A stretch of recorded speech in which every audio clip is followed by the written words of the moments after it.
What the fuck is up, losers? Today we're going to talk about how the subgenre of pop punk came to be.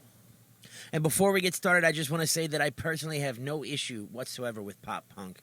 Back when I was a young punk teenager, I definitely felt some disdain for pop punk because I was more accessible and it felt like they were kind of taking my personal love child, which was punk, and making it accessible to the normie losers whom I felt so much disdain for. So much disdain. And maybe even a little bit, just a tiny wee bit of hatred for. I'm not going to say it. You said it, not me. But I've grown up since then and no longer derive my identity from the type of music that I listen to. So now I can appreciate music that I once considered to be poser music. All right. So anyway, let's get into it. How the fuck did pop and punk merge to become one super genre of corporate success, boy band loving, tamed rebellion, pop punk? And why do the real punks hate it so much? To begin, I've always kind of thought pop and punk were like antonyms. In other words, they mean the opposite thing. Pop is short for popular, meaning mainstream, hip, cool, trendy, while punk stood for the opposite of that. In my mind, that was like combining like African tribal music with skinhead Nazi music, and that doesn't scissor in my opinion. It just doesn't make sense. Punk was supposed to be like an anti-establishment, anti-mainstream, anti-everything, and pop was like the exact fucking opposite, you know? So it doesn't really make sense. It doesn't click in my head as to why they would merge. I mean, it clicks now, but it didn't click then. I didn't get it then. But really, I think it's just best to ignore the initial connotations of what pop and punk mean, because despite my long-held beliefs that punk was a rebellion, the Sex Pistols were one of the first boy bands ever put together. They didn't start organically. They were hand-picked by their manager and put together in order to sell records. And guess what? It fucking worked, bro. So despite the fact punk was supposed to be like a push against the establishment, it was basically always just another arm of the establishment from its inception. I mean, Sid Vicious couldn't even play his fucking instrument, and yet he was handpicked and still like beloved to this day. I mean, if y'all were, not y'all, I know you're not the ones, but if those other people over there, if they were so fucking real like punk and hardcore, then maybe they wouldn't like fucking Sid Vicious so much, because he's really not that punk, dude. He was just handpicked. He was picked because he was pretty. And that's the simple fact of it.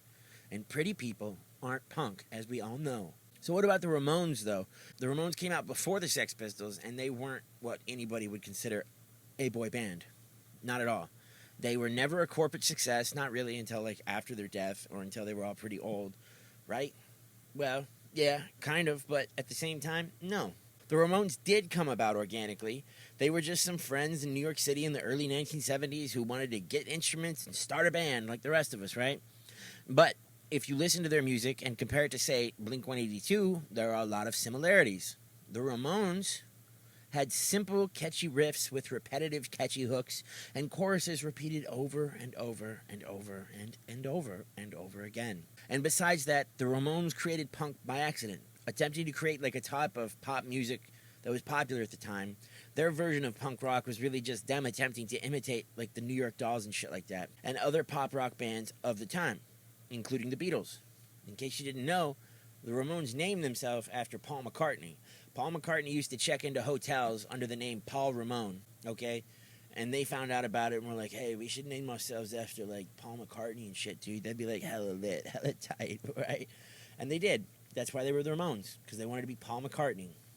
It's not very punk, and I love the Beatles. I'm not hating on the Beatles, because they were fairly punk for their time, but I don't know. I'm more dispelling the connotations of today's punk rock. In reality, punk has always been rooted in pop music. It was never like a stretch of the imagination for bands like Panic at the Disco or Green Day to be pop icons, when the pioneers of the genre were attempting to channel pop culture icons of their day. Despite the opposition that punk pop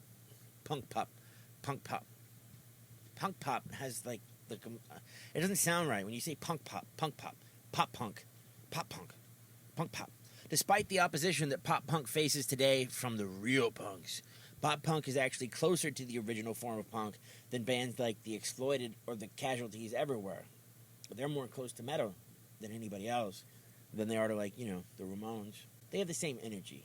Like, Yeah, I think the underlying factor with punk has always just been the energy that it brings, not necessarily the style of music, but also how you dress too. You kind of have to dress a certain way and have the right energy. Not only that, but when you look at the pop punk Wikipedia page, it literally lists the Ramones at the top of the pop punk bands, along with others like the Buzzcocks and the Misfits.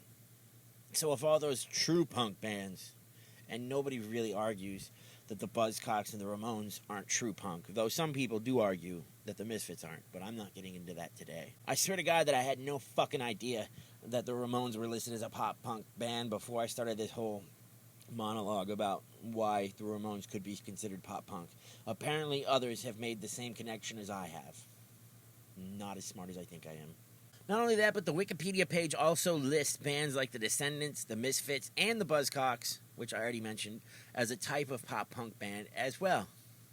So now that I think about it, I really don't know why bands like Green Day and Blink 182 and Fall Out Boy and Panic at the Disco and other various pop-esque, punk-esque rock bands get so much hate from the quote-unquote real punks. I think what it comes down to at the end of the day is accessibility. And I can totally relate to that, like 100%. Because most people get into like the punk subculture or alternative subcultures in general, like metal and goth and etc., etc., etc. They get into it because they feel that they don't belong in society. They feel like social outcasts who might get bullied in school or disapproved of by their parents or struggle to talk to girls. So when they see bands like MGK or Blink 182 who are popular among the people that they basically hate, and get girls and all this other shit, they feel like they're being betrayed and they feel a resentment towards these, popular punk bands because it kind of takes away the essence. It ruins their place to fit in. You know what I mean?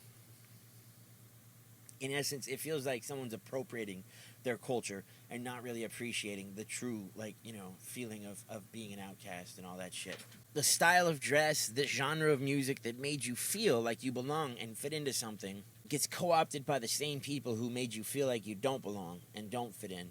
I kind of get why you'd be mad and wouldn't want to consider these artists and their fans as the real punks. I get it, dude. It's kind of just part of life, though, I mean, I think everybody at some point feels like they don't really belong and don't really fit in, but hating the other people for liking the same things as you kind of just defeats the purpose, because maybe they feel the same way you do. Maybe they also feel like social outcasts, and even though they made you feel like social outcasts, maybe you're the asshole who made them feel that way, just like they were the fucking asshole who made you feel that way.